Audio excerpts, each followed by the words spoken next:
Oh, not yet. There it is. All right, good morning, everybody. This talk is about deploy, automate application servers in vCloud environment. They're using vCloud, PowerShell, and Group Policy. Well, before I get into the details, I would like to give you some backgrounds about environment and the reason that and the goals that we go this route and our requirements, and then we get into a bit details about the framework that we use try to accomplish what we're doing, and also at the end I will give you some of our issues and challenges, and that is why the reason and motivation I'm giving the talk here, so hopefully some of you guys in the community can see us whether we are doing something wrong or give us some good ideas. Okay, so for that, if you need to contact us, I have this Twitter name here, and also you can talk to me afterwards. Okay, backgrounds. This is basically for all internal use, test and dev, all environments, basically all mostly Windows, and all internal departments are Windows under the Active Directories. We actually have vSphere environment running in our lab, or actually in our production environment for over 4 years. But even though with vSphere, still takes time-consuming, and also some of the manual process to provision VMs, especially Windows application servers for our test environment. And also with that, lifecycle management is a bit a headache because developers like to spin up a VM and then they do the test and then they just get rid of it.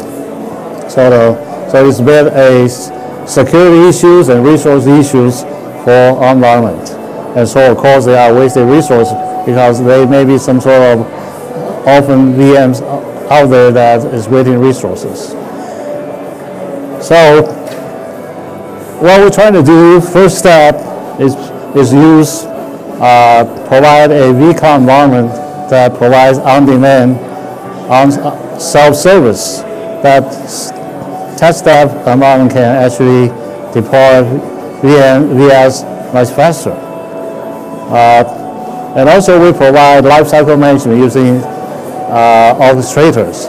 So basically, whenever somebody spin up VM, create a VMs, delete a VMs, make modifications, we can notify the administrators by emails. And we'd like to really to integrate this with configuration management, but so far haven't seen the plugin. So that will be our next step. Also, we can notify the developer if the VMs is going to expire. So those are the basic steps. And of course, if the developer would like to request something that is out of the policy, then we have some sort of like an approval process. So that's what we have, and looks pretty good for the developer. But still, that is not ideal. The reason is, even though we can give them the self-service to get a VApps, still they have to spend the time and do the manual process to configure provision application servers. So still a manual process. So this is what we like to do. Our goal is to really provide a automated application server provisionings in a vCloud environment. And also understand this is also for internal use. So we would like to make it simple, easy to use, simple, okay, because we don't have the developing resources. So we basically provide a framework.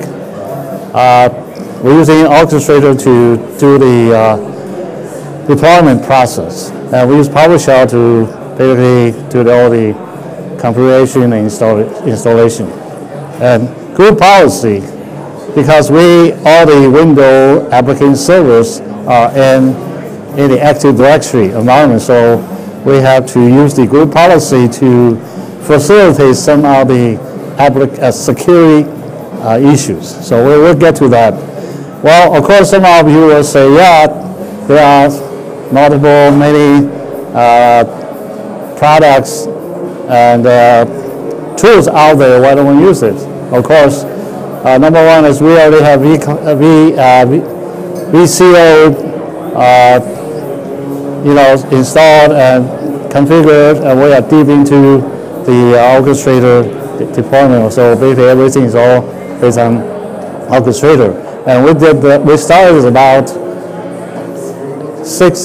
5 months ago, and that time we still can find something that is really good, useful, that allowed us to do deep integration with Windows application servers in an Active Directory environment.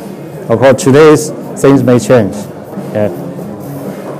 So here's give you an overview why we use orchestrators. Basically, if you need to deploy multi-tier vApps, even though you can use a script, but how would you be able to provision the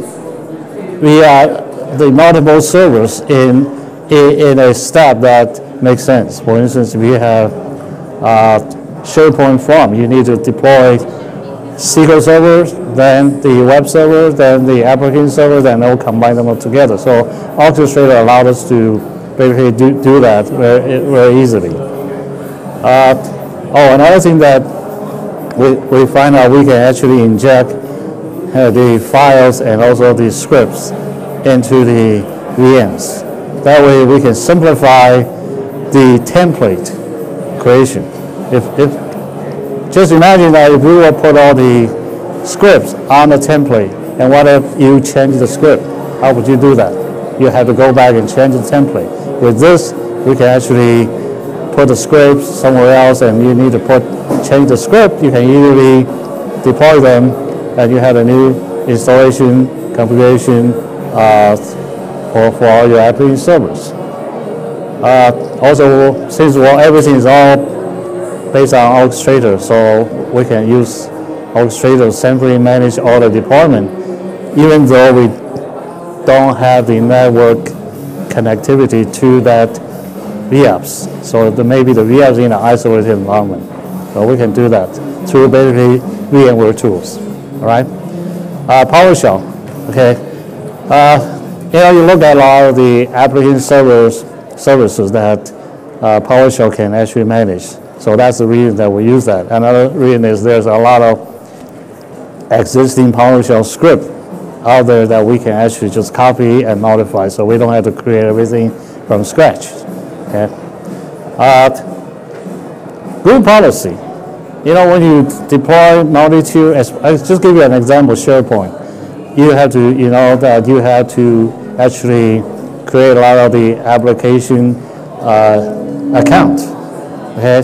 So how would you actually push those applications come into the local administrator, and also you have to enable, if you were to do remote, PowerShell remote. We find out that that's the best way to use use group policy to take care of those security requirements. And with Windows 2012, Windows 2008, there's something called UAC. And so when you do an intended install, UAC will be getting in your way. So during the install configuration process, we have to downgrade the, okay, that's the next one I'll talk about. And also some of the firewall requirement, we can all prescribe that using group policy.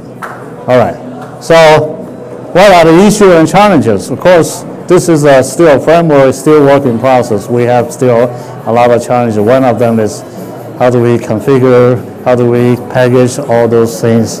Yeah, and another thing is the biggest problem we run into is permission when we do an intended install. So that's the thing we run into. Again, this is work in progress, so anyone interested, please contact us, and we probably can work together. Okay, that's all I have to say. Thanks. Any questions?